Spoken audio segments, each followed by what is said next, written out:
lovely students, this is Adya. Welcome back to the channel. आज हम 8th class की exercise 4.2 का question number 3 start करने जा रहे हैं और ये क्वेश्चन हमारा प्रोबेबिलिटी पर बेस्ड रहेगा। हमने पिछली वीडियो में सिर्फ आउटकम्स की लिस्ट बनानी सीखी थी और आज हम प्रोबेबिलिटी निकालना सीखेंगे। Question number 3, find the probability of the pointer stopping on D.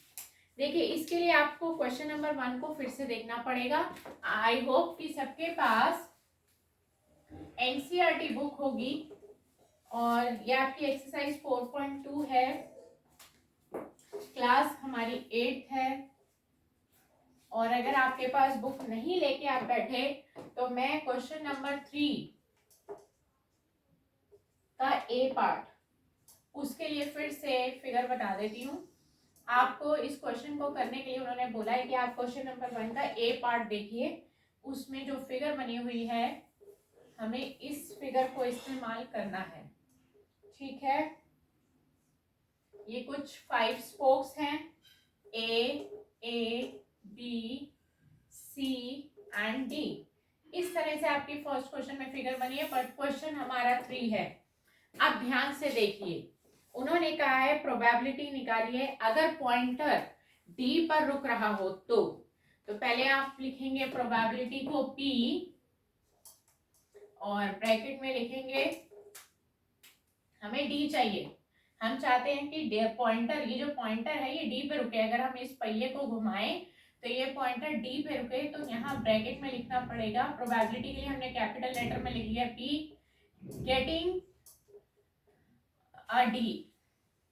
D चाहिए हमें। ठीक है, तो डी निकालने की प्रोबेबिलिटी आप सबसे पहले चेक करिए कि यहाँ इस पहिए में, इस व्हील में आपको कितने डी दिखाई दे रहे हैं। वो आपकी फेवरेबल आउटकम्स होंगे। तो एक ही डी है तो ऊपर आएगा 1 और टोटल आउटकम्स आपके हैं कितने, 1 2 3 4 5, तो 1/5 आपकी प्रोबेबिलिटी आ गई। इस चैप्टर में प्रोबेबिलिटी निकालते वक्त इस एक्सरसाइज में आपको प्रोबेबिलिटी का आंसर डेसिमल में देने की जरूरत नहीं है। अगर आप डेसिमल में देते हैं तो भी ठीक, नहीं देते तो भी ठीक, तो आपके नंबर कटेंगे नहीं, आप फ्रैक्शन फॉर्म में छोड़ सकते हैं। इसी का बी पार्ट हम ले रहे हैं, probability of getting an S from a well shuffled deck of 52 playing cards. पहले आप प्रोबेबिलिटी को लिखिए पी और अब आपको चाहिए एस। अगर आपने प्लेइंग कार्ड्स खेले हैं तो आपको पता होगा कि उसमें एक एज आता है। अगर हम जनरल भाषा में बात करें तो ताश के पत्ते होते हैं 52, यानी कि 52 प्लेइंग कार्ड्स, जिसको हम ताश के पत्ते कहते हैं, और उसमें 4 इक्के होते हैं, एक जिसको रिप्रेजेंट करता है। उस इक्के को हम इंग्लिश में एस कहते हैं। तो यानी कि बात आ रही है प्रोबेबिलिटी की, हमने एक well shuffled deck of 52 playing cards, एक 52 पत्तों की एक गड्डी में से एक कार्ड निकालना है, राइट, और वो कार्ड एज होना चाहिए, इक्का होना चाहिए, उसकी प्रोबेबिलिटी निकालनी है। पहले आपको पता होगा कि टोटल कार्ड्स कितने होते हैं प्लेइंग कार्ड्स में, 52। वैसे उन्होंने लिख के दिया, अगर ना लिखा होता तो आपको पता होना चाहिए कि ताश के पत्तों में, ताश के पत्तों की जो एक गड्डी होती है वो 52 पत्तों की होती है, यानी कि 52, और उसमें 4 एजेस होते हैं।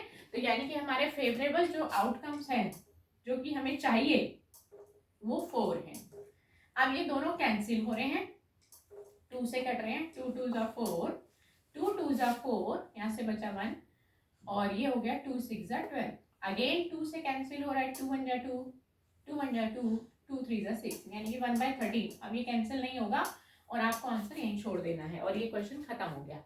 अब हम आखिरी पार्ट लेते हैं इसका, probability of getting a red Apple. देखिए, इसके लिए एक फिगर बनी हुई है, एक रेड एप्पल है, आपको रेड एप्पल की प्रोबेबिलिटी निकालनी है।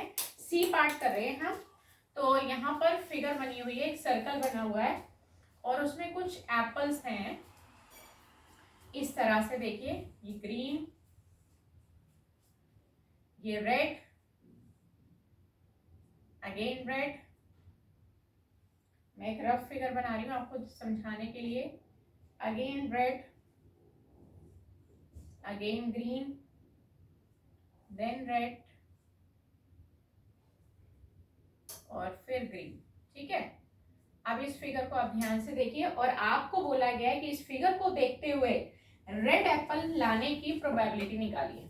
यानी कि आप इसमें से एक एप्पल निकाल रहे हैं और वो रेड कलर का होना चाहिए, तो प्रोबेबिलिटी को लिखते हैं P, राइट, और ब्रैकेट में लिखेंगे गेटिंग अ रेड एप्पल। हमें कौन सा एप्पल चाहिए?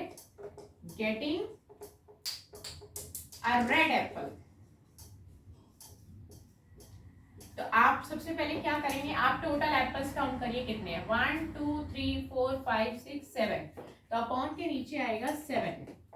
और आपको चाहिए रेड एप्पल, तो आप सिर्फ काउंट करिए red Apple, R for red, 1 2 3 4, यानी कि 4 रेड एप्पल्स हैं, तो ये 4/7 रेड एप्पल आने की प्रोबेबिलिटी होगी।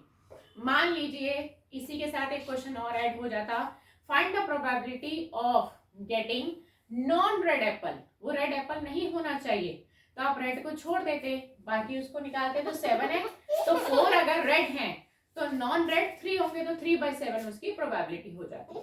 तो हमें डिपेंड करता है क्वेश्चन में किसकी डिमांड करी गई है।